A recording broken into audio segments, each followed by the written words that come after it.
വിദ്യാർത്ഥികളെ, 6ാം ക്ലാസ് അടിസ്ഥാന ശാസ്ത്രം ബേസിക് സയൻസിന്റെ ഫസ്റ്റ് ടൈം ഇവാലുവേഷൻ ക്വസ്റ്റ്യൻ പേപ്പറും അതിന്റെ ആൻസേഴ്സുമാണ് നമ്മൾ ഇന്ന് ഡിസ്കസ് ചെയ്യുന്നത്. അപ്പൊ നിങ്ങൾ ആദ്യമായാണ് ഈ ചാനൽ കാണുന്നതെങ്കിൽ ചാനൽ ഒന്ന് സബ്സ്ക്രൈബ് ചെയ്യണേ. നമുക്ക് ഒന്നാമത്തെ ക്വസ്റ്റ്യനിലേക്ക് പോവാം. ശരീര നിർമ്മിതിക്കും വളർച്ചയ്ക്കും അനിവാര്യമായ പ്രധാന പോഷക ഘടകം ലഭിക്കാൻ ഭക്ഷണ മെനുവിൽ ഉൾപ്പെടുത്താവുന്ന വിഭവങ്ങൾ തിരഞ്ഞെടുക്കുക. ചെറുപയർ തോരൻ, മുട്ട, കടലക്കറി, വാഴപ്പഴം. ഏതാണ്? ഓപ്ഷൻ സി ആണ് ശരിയായ ഉത്തരം. ചെറുപയർ തോരൻ, മുട്ട, മൂന്നാമത്തെ കടലക്കറി. ഇനി നെക്സ്റ്റ്, ആഹാരത്തിൽ അടങ്ങിയിട്ടുള്ള കാർബോഹൈഡ്രേറ്റിന്റെ വിവിധ രൂപങ്ങളുമായി ബന്ധപ്പെട്ട പദസൂര്യൻ പൂർത്തിയാക്കുക എന്നാണ് പറഞ്ഞിട്ടുള്ളത്. കാർബോഹൈഡ്രേറ്റിന്റെ മറ്റു രൂപങ്ങൾ ഏതൊക്കെയാണ്? സെല്ലുലോസ്, ഗ്ലൂക്കോസ്, ഫ്രക്ടോസ്, ഫൈബേഴ്സ് അല്ലേ?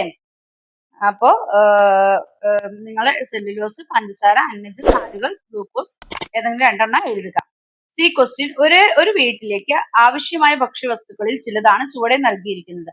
ഇവ ഓരോന്നിലും കൂടുതലായി അടങ്ങിയിരിക്കുന്ന പോഷകഘടകങ്ങൾ എഴുതാനാണ് പറഞ്ഞേക്കുന്നത്. ഉരുളക്കിഴങ്ങിൽ കാർബോഹൈഡ്രേറ്റ് ആണ്, ചെറുപയറിൽ പ്രോട്ടീൻ ആണ്, നെയ്യിൽ കൊഴുപ്പ് ഫാറ്റ് ആണ്, ഓറഞ്ചില് വിറ്റാമിൻ ആണ്. താഴെ കൊടുത്തിട്ടുള്ളവയിൽ കാന്തം അല്ലെങ്കിൽ കാന്തശക്തി ഉപയോഗിക്കാത്ത ഉപകരണം ഏത്? ബൾബാണ്. നെക്സ്റ്റ് ബി ക്വസ്റ്റ്യൻ, കാന്തത്തെ സംബന്ധിച്ചുള്ള പ്രസ്താവനകളിൽ തെറ്റായവ തിരുത്തി എഴുതാനാണ് പറഞ്ഞിരിക്കുന്നത്.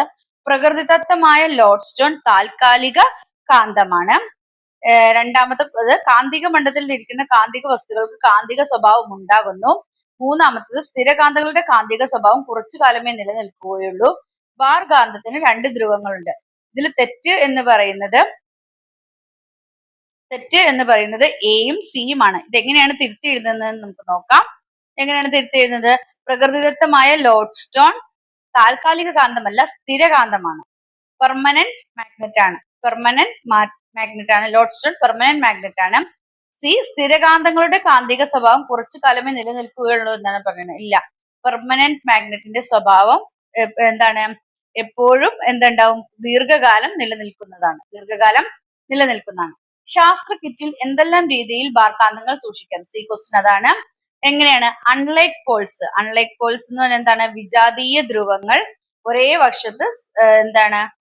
വശത്ത് വരണം. അതായത് നോർത്തും സൗത്തും ആയിരിക്കണം വരേണ്ടത്. മാഗ്നറ്റിന്റെ നോർത്തും സൗത്തും ആയിരിക്കണം വരേണ്ടത് അല്ലെ? അൺലൈക്ക് പോൾസ് ഒരേ സൈഡിൽ വരണം.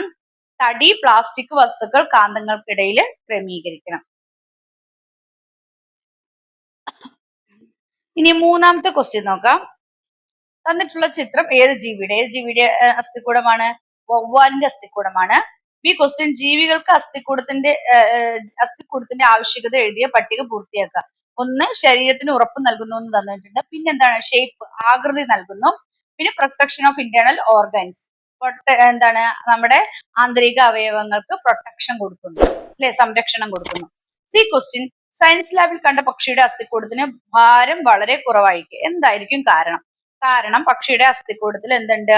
എയർ ചേമ്പേഴ്സ് അല്ലെങ്കിൽ എയർ അറകളുണ്ട്, വായു അറകൾ ഉള്ളത് കൊണ്ടാണ് അതിന് ഭാരം വളരെ കുറവ് ഉണ്ടാവുന്നത്. അസ്ഥികൂടത്തിന് ഭാരം വളരെ കുറവുണ്ടാവുന്നത്. ഇതെന്തിനു വേണ്ടിയിട്ടാണ്? ഈ അസ്ഥികൂടത്തിന്റെ ഭാരക്കുറവ് കൊണ്ടുള്ള പക്ഷികൾക്കുള്ള പ്രയോജനം എന്താണ്? അതിന് പറക്കാൻ വേണ്ടിയിട്ട് സാധിക്കും അല്ലെ? ഈ ഭാരക്കുറവ് ഉള്ളത് കൊണ്ടാണ് അതിന് പറക്കാൻ സാധിക്കുന്നത്. അതായത് അതിന്റെ അഡാപ്റ്റേഷൻ ആണ്, പറക്കുന്നതിനുള്ള അനുകൂലനമാണ്. നാലാമത്തെ ക്വസ്റ്റ്യൻ, താഴെ നൽകിയിട്ടുള്ളവയിൽ കാന്തിക വസ്തു ഏതാണെന്നാണ് ചോദിച്ചിരിക്കുന്നത്. ഓപ്ഷൻ സി, ഇരുമ്പാണ് കാന്തിക വസ്തു. ബി ക്വസ്റ്റ്യൻ, ഒരു ഇരുമ്പ് ആണിയിൽ ചെമ്പ് കമ്പി ചുറ്റി ബാറ്ററി ഘടിപ്പിച്ചപ്പോൾ ആ ആണി ചെറിയ മുട്ടുസൂചികളെ ആകർഷിക്കാൻ തുടങ്ങി. എന്നാൽ ബാറ്ററിയുടെ കണക്ഷൻ മാറ്റിയപ്പോൾ മുട്ടുസൂചികളെല്ലാം താഴെ വീണു. ഇതിന്റെ കാരണം എഴുതുക. ഈ ക്രമീകരണത്തെ വിളിക്കുന്ന പേര്. ഇതിന്റെ കാരണം എന്താണ്? ഇതിന്റെ മാഗ്നറ്റിക് പവർ നഷ്ടപ്പെട്ടു അല്ലെ? കാന്തിക ശക്തി നഷ്ടപ്പെട്ടു. ഇതിനെ വിളിക്കുന്ന പേരാണ് വൈദ്യുത കാന്തം അല്ലെങ്കിൽ ഇലക്ട്രോ മാഗ്നറ്റ്. സി ക്വസ്റ്റ്യൻ, ഒരു ബാർകാന്തം ഇരുമ്പ് പൊടിയുടെ വളരെ അടുത്ത് കൊണ്ടുവന്നാൽ എന്താണ് സംഭവിക്കുക എന്നതിന്റെ ചിത്രം ചുവടെ തന്നിട്ടുള്ളവയിൽ ഏതാണ്? എന്താണ് ഇതിന് കാരണം എന്നാണ് ചോദിച്ചിട്ടുള്ളത്. ചിത്രം എ ആണ്. കാരണം മാഗ്നറ്റിന് അട്രാക്ഷൻ ഫോഴ്സ് കൂടുതൽ അതിന്റെ എവിടെയാണ്? പോളുകളിലാണ് മാഗ്നറ്റിക് ഫോഴ്സ് കൂടുതൽ. മാഗ്നറ്റിക് ഫോഴ്സ് അല്ല, അട്രാക്ഷൻ ഫോഴ്സ് കൂടുതൽ. അതായത് കാന്തത്തിന് ആകർഷണ ബലം കൂടുതൽ അതിന്റെ ധ്രുവങ്ങളിലാണ്. മാഗ്നറ്റിന്റെ അട്രാക്ഷൻ പവർ കൂടുതൽ അതിന്റെ പോൾസിലാണ്. മാഗ്നറ്റിക് പവറിന്റെ അട്രാക്ഷൻ പവർ കൂടുതൽ അതിന്റെ പോൾസിലാണ്. Attraction force. അഞ്ചാമത്തെ ചോദ്യത്തിൽ എ ഭാഗത്തെ ചോദ്യം നമുക്ക് നോക്കാം. എ ക്വസ്റ്റ്യൻ, അപര്യാപ്ത രോഗങ്ങളെ സംബന്ധിക്കുന്ന പ്രസ്താവനകളാണ് താഴെ തന്നിരിക്കുന്നത്. ശരിയായവ കണ്ടെത്തി എഴുതാനാണ് പറഞ്ഞിട്ടുള്ളത്. അയണിന്റെ അഭാവം മൂലം ഉണ്ടാകുന്ന രോഗമാണ് ഗോയിറ്റർ. കാൽസ്യത്തിന്റെ അഭാവം മൂലം ഉണ്ടാകുന്ന രോഗമാണ് ഓസ്റ്റിയോപോറോസിസ്. അയഡിന്റെ അഭാവം മൂലം ഉണ്ടാകുന്ന രോഗമാണ് അനീമിയ. ധാരാളം കടൽ വിഭവങ്ങൾ കഴിക്കുന്നതിലൂടെ രോഗം വരാതെ സൂക്ഷിക്കാം. ഇതില് ഓപ്ഷൻ ബി ആണ് പ്രസ്താവന 2ഉം 4ഉമാണ് ശരിയായിട്ടുള്ളത്. ഓപ്ഷൻ ബി പ്രസ്താവന 2ഉം 4ഉമാണ് ശരി. നെക്സ്റ്റ് ക്വസ്റ്റ്യൻ, കുട്ടി പച്ചക്കറി കഴുകി മുറിച്ചതിന് ശേഷം വീണ്ടും കഴുകുന്നത് കണ്ട് അമ്മ അത് അനുവദിച്ചില്ല. എന്തായിരിക്കും കാരണം? അതായത് കഴുകി കഴിഞ്ഞ് കഴിഞ്ഞാൽ വീണ്ടും അതിനെന്ത് സംഭവിക്കും? പച്ചക്കറി കഴുകിയ ശേഷം മാത്രം എന്ത് ചെയ്യണം? മുറിക്കുക. മുറിച്ച പച്ചക്കറി കഴുകുന്നത് അതിന്റെ പോഷക മൂല്യം പോവാൻ വേണ്ടിയിട്ട്, അതിനകത്ത് ന്യൂട്രിയൻസ് പോകാൻ എന്നുള്ള കാരണമാകും. ന്യൂട്രിയൻസ് നഷ്ടപ്പെടുന്നതിന് കാരണമാകും. അപ്പൊ പച്ചക്കറി മുറിക്കുന്നതിന് മുമ്പ് ആണ് എന്ത് ചെയ്യേണ്ടത്? കഴുകേണ്ടത്. നെക്സ്റ്റ് സി ക്വസ്റ്റ്യൻ, പോഷകഘടകങ്ങൾ ഉൾപ്പെടുത്തേണ്ട അളവിന്റെ അനുപാതം അനുസരിച്ച് ചിത്രീകരണം പൂർത്തിയാക്കുക. പ്രോട്ടീൻ തന്നിട്ടുണ്ട്. ഏറ്റവും കൂടുതൽ ഏതാണ്? കാർബോഹൈഡ്രേറ്റ്.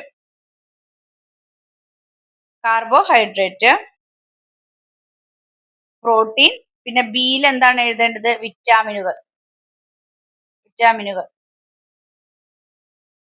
നെക്സ്റ്റ് അഞ്ചാമത്തെ ബി ക്വസ്റ്റ്യൻ നമുക്ക് നോക്കാം. പ്രസ്താവന തന്നിട്ടുണ്ട്. തവിട് അടങ്ങിയ ധാന്യങ്ങൾ, ഇലക്കറികൾ എന്നിവ കഴിക്കുന്നത് വിസർജ്യ വസ്തുക്കളുടെ പുറന്തള്ളൽ സുഗമമാക്കുന്നു. കാരണം വിസർജ്യ വസ്തുക്കളുടെ പുറന്തള്ളൽ സുഗമമാകുന്നത് ഇവയിലുള്ള നാരുകളാണ്. ഇതില് എന്താണെന്ന് ഓപ്ഷൻ സി ആണ്. പ്രസ്താവന ശരിയാണ്, കാരണവും ശരിയാണ്. ഓപ്ഷൻ സി ആണ് ഉത്തരം. ഇനി ബി ക്വസ്റ്റ്യൻ നോക്കാം. വിറ്റാമിനുകളും അവ അടങ്ങിയ ഭക്ഷണ വസ്തുക്കളുടെയും പട്ടിക പൂർത്തിയാക്കുക. വിറ്റാമിൻ എ അടങ്ങിയ ഏതാണെന്നാണ് ചോദിച്ചേക്കുന്നത്? മത്സ്യം അല്ലെങ്കിൽ ഫിഷ്, മത്സ്യം അല്ലെ. വിറ്റാമിൻ ബി എന്താണ്? ചീരയാണ്. അടുത്തത് വിറ്റാമിൻ സി അടങ്ങിയിരിക്കുന്നത് ഏതാണ്? ക്യാരറ്റ്. വിറ്റാമിൻ സി ക്യാരറ്റ് അല്ല, സോറി. വിറ്റാമിൻ എയിൽ ഏത് വേണമെങ്കിലും എഴുതാട്ടോ. ഫിഷ്, ക്യാരറ്റ്, പിന്നെന്താ ചീര, മുരിങ്ങയില, എന്ത് വേണമെങ്കിലും എഴുതാം. മുരിങ്ങയില നിങ്ങൾക്ക് എന്ത് വേണമെങ്കിലും എഴുതാം. വിറ്റാമിൻ ബി അടങ്ങിയിരിക്കുന്നത് ചീരയിലാണ്. വിറ്റാമിൻ സി അടങ്ങിയിരിക്കുന്നത് ഏതിലൊക്കെയാണ്? നെല്ലിക്ക, നാരങ്ങ, പപ്പായ, മുരിങ്ങയില, ഇതിലേതെങ്കിലും എഴുതുക. വിറ്റാമിൻ ഡി മുട്ട. ഓക്കെ. ഇനി സി ക്വസ്റ്റ്യൻ നോക്കാം. കൊഴുപ്പടങ്ങിയ ഭക്ഷണം കൂടുതൽ കഴിക്കുന്നത് നല്ലതല്ല. കൊഴുപ്പ് രക്തത്തിൽ അധികമായാൽ ഉണ്ടാകുന്ന ദോഷഫലങ്ങൾ എന്തെല്ലാം എന്നാണ് ചോദിച്ചിരിക്കുന്നത്. കൊഴുപ്പിന്റെ രൂപമാണ് എന്തെന്ന് പറയുന്നത്? കൊളസ്ട്രോൾ അല്ലെ. കൊഴുപ്പ് അധികമായാൽ എന്തുണ്ടാവും? കൊളസ്ട്രോൾ ഉണ്ടാവും. കൊളസ്ട്രോൾ അധികമായാൽ എന്ത് ചെയ്യും? അത് നമ്മളുടെ ബ്ലഡ് വെസൽസിന്റെ, അതായത് രക്തക്കുഴലുകളുടെ ഉൾഭിത്തിയിൽ, ഇന്നർ വോളില് അടിഞ്ഞ് കൂടുകയും ഇത് നമുക്ക് ഹാർട്ട് അറ്റാക്ക് ഒക്കെ തുടങ്ങിയവയ്ക്ക് കാരണമാകും. അപ്പൊ കൊളസ്ട്രോൾ കൂടും, നമുക്ക് ഹാർട്ട് അറ്റാക്കിന് കാരണമാകും. കൊഴുപ്പ് രക്തത്തിൽ അധികമായി ഉണ്ടായാൽ കൊളസ്ട്രോൾ കൂടും, അപ്പൊ ഇത് ഹാർട്ട് അറ്റാക്കിനൊക്കെ കാരണമാകും എന്ന് എഴുതിയാൽ മതി. ആറാമത്തെ ചോദ്യം, ഇവിടെ മുകളിൽ തന്നിട്ടുള്ളവയിൽ വടക്കുനോക്കു യന്ത്രത്തിൽ ഉപയോഗിക്കുന്നത് ഏതാണെന്നാണ് ചോദിച്ചിരിക്കുന്നത്. വടക്കുനോക്കു യന്ത്രത്തിൽ ഉപയോഗിക്കുന്നത് ഏതാണ്? കാന്തസൂചി. ഇതാണ് ശരിയായ ഉത്തരം. രണ്ടാമത്തെ ക്വസ്റ്റ്യൻ, കുട്ടികൾ സ്കൂൾ ലാബിലെ പരീക്ഷണത്തിന് ശേഷം ഇരുമ്പ് ആണികൾ സൂക്ഷിച്ച പെട്ടിയിലേക്ക് ഒരു ശക്തമായ കാന്തം ഇട്ടുവെച്ചു. കുറച്ചു ദിവസങ്ങൾക്ക് ശേഷം കാന്തം എടുത്തു മാറ്റിയാൽ ഉടനെ ആണികൾക്ക് കാന്തിക സ്വഭാവം ഉണ്ടാകുമോ? എന്തുകൊണ്ടെന്നാണ് ചോദിച്ചിരിക്കുന്നത്. കാന്തിക സ്വഭാവം ഉണ്ടാകും. കാരണം എന്താണ്? ഒരു കാന്തിക മണ്ഡലത്തിൽ, അതായത് ഒരു കാന്തിക മണ്ഡലത്തിൽ ഇരിക്കുന്ന കാന്തിക വസ്തുക്കൾക്ക് കാന്തിക സ്വഭാവം ഉണ്ടാവും എന്നുള്ളതാണ്. ഒരേ ഒരു കാന്തിക മണ്ഡലത്തിൽ ഇരിക്കുന്ന കാന്തിക വസ്തുക്കൾക്ക് എന്തുണ്ടാവും? കാന്തിക സ്വഭാവം ഉണ്ടാവും. ഈ ക്വസ്റ്റ്യൻ, നിത്യജീവിതത്തിൽ കാന്തം ഉപയോഗിക്കുന്ന 4 സന്ദർഭങ്ങൾ എഴുതാനാണ് പറഞ്ഞിരിക്കുന്നത്. 4 സന്ദർഭങ്ങൾ എഴുതുക. ലൗഡ് സ്പീക്കർ, പിന്നെന്താണ്? മോട്ടർ, പിന്നെ ഇലക്ട്രിക് ക്രെയിന്, പിന്നെ ഇലക്ട്രിക് ബെല്ല് ഏതെങ്കിലും എഴുതിയാൽ മതി. നെക്സ്റ്റ് ആറാമത്തെ ബി ക്വസ്റ്റ്യൻ, പി എന്ന വലിയ ബാർകാന്തവും ക്യൂ എന്ന ചെറിയ ബാർകാന്തവും ക്രമീകരിച്ചിരിക്കുന്നത് ശ്രദ്ധിക്കൂ. പി കാന്തം ക്യൂ കാന്തത്തിന് അടുത്തേക്ക് നേർരേഖയിൽ സാവധാനം ചലിപ്പിച്ചാൽ കാന്തങ്ങളുടെ ചലനം എപ്രകാരമായിരിക്കും എന്നാണ് ചോദിച്ചിരിക്കുന്നത്. എങ്ങനെയായിരിക്കും? ഡി, പിയിൽ നിന്ന് ക്യൂ അകന്നു പോകും. പിയിൽ നിന്ന് ക്യൂ എന്ത് ചെയ്യും? അകന്നു പോകും. കാരണം എന്താണ്? അത് ഒരേ പോളാണ് അല്ലെ. അൺലൈക്ക് പോൾസ് അട്രാക്ട് ചെയ്യുള്ളൂ, ലൈക്ക് പോൾസ് റിപ്പൽ ചെയ്യും അല്ലെ. പിയിൽ നിന്ന് ക്യൂ റിപ്പൽ ചെയ്ത് പോകും, അകന്ന് പോകും. ഓപ്ഷൻ ഡി ആണ്. ബി ക്വസ്റ്റ്യൻ ചോദിച്ചിരിക്കുന്നത് കളിപ്പാട്ടക്കാർ നിർമ്മാണ സമയത്ത് ബാർ കാന്തം തറയിൽ വീണ് മുറിഞ്ഞുപോയി. ഇനിയിപ്പോ ഇവിടെ കാന്തിക ശക്തി നശിക്കും. ഇല്ല, ഈ കഷ്ണങ്ങൾ ഓരോ ചെറുകാന്തങ്ങളായി മാറും. ഇതിൽ ആരുടെ അഭിപ്രായമാണ് ശരിയായത്? കാരണം കാന്തം ബിയുടെ കാന്തിക ധ്രുവങ്ങൾ അടയാളപ്പെടുത്താനാണ് പറഞ്ഞിട്ടുള്ളത്. ശരിയാണ്, രണ്ടാമത്തെ കുട്ടിയുടെ അഭിപ്രായമാണ് എന്തെന്ന് പറയുന്നത് ശരി. രണ്ടാമത്തെ കുട്ടിയുടെ അഭിപ്രായം ശരിയാണ്. നമുക്ക് എങ്ങനെയാണ്, ഇവിടെ സൗത്ത് പോൾ ആയതുകൊണ്ട് ഇവിടെ എന്ത് ചെയ്യും? നോർത്തും ഇവിടെ സൗത്തും ആയിട്ട് മാറും. ഇനി സി ക്വസ്റ്റ്യൻ നൽകിയിട്ടുള്ള സാമഗ്രികൾ ഉപയോഗിച്ച് ബാർ കാന്തത്തിന്റെ ശക്തി പരിശോധിക്കുന്നതിനുള്ള പരീക്ഷണം ചെയ്യുന്ന വിധം എഴുതാനാണ് പറഞ്ഞിരിക്കുന്നത്. എങ്ങനെയാണ്? ബ്ലേഡ്, സ്കെയില്, നൂല്, ബാർ കാന്തങ്ങൾ, PVC പൈപ്പ് കൊണ്ടുള്ള സ്റ്റാൻഡ്, ഇത്രയും തന്നിട്ടുണ്ട്. എങ്ങനെയാണ് നമ്മളത് ചെയ്യുന്നത്? ആദ്യം എന്ത് ചെയ്യണം? ബാർ മാഗ്നറ്റ് ശക്തി പരീക്ഷിക്കുന്നതിന് എന്ത് ചെയ്യണം? എന്താണ് നമ്മൾ ചെയ്യേണ്ടത്? ആദ്യം ബാർ കാന്തം എന്ത് ചെയ്യണം? നമ്മൾ സ്റ്റാൻഡിൽ തൂക്കിയിട്ട ബ്ലേഡിന് താഴെ നമ്മൾ എന്ത് ചെയ്യണം? സ്കെയില് ഉറപ്പിച്ചു വയ്ക്കണം. സ്റ്റാൻഡിൽ തൂക്കിയിട്ട ബ്ലേഡിന് താഴെ സ്കെയിൽ ഉറപ്പിക്കുക. ഒരു ബാർ കാന്തം എന്ത് ചെയ്യണം? ഒരു ബാർ മാഗ്നറ്റ് ബ്ലേഡിന്റെ അടുത്തേക്ക് സാവധാനം നീക്കിക്കൊണ്ടുവരിക. ബ്ലേഡിൽ ആകർഷണം അനുഭവപ്പെടുമ്പോൾ കാന്തം എന്ത് ചെയ്യണം? നിൽക്കുന്ന സ്ഥാനം അടയാളപ്പെടുത്തണം.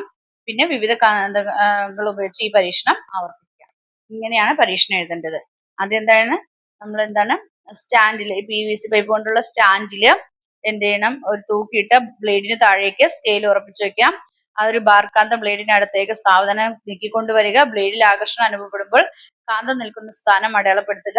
വ്യത്യസ്ത കാന്തങ്ങൾ ഉപയോഗിച്ച് ഇങ്ങനെ പരീക്ഷണം ആവർത്തിക്കുക. ഇങ്ങനെയാണ് ബാർ കാന്തത്തിന്റെ ശക്തി പരിശോധിക്കുന്നത്. ഇത്രയുമാണ് നിങ്ങളുടെ എക്സാമുമായി ബന്ധപ്പെട്ടിട്ടുള്ള ചോദ്യങ്ങളും അതിന്റെ ഉത്തരങ്ങളും ഉണ്ടായിരുന്നത്. അപ്പൊ നിങ്ങൾക്ക് വീഡിയോ ഇഷ്ടമെങ്കിൽ ലൈക്ക് ചെയ്യുക, ഷെയർ ചെയ്യുക. ആദ്യമായി ചാനൽ കാണുന്ന കൂട്ടുകാരുണ്ടെങ്കിൽ ചാനൽ ഒന്ന് സബ്സ്ക്രൈബ് ചെയ്യണേ. Then see you again. Thank you.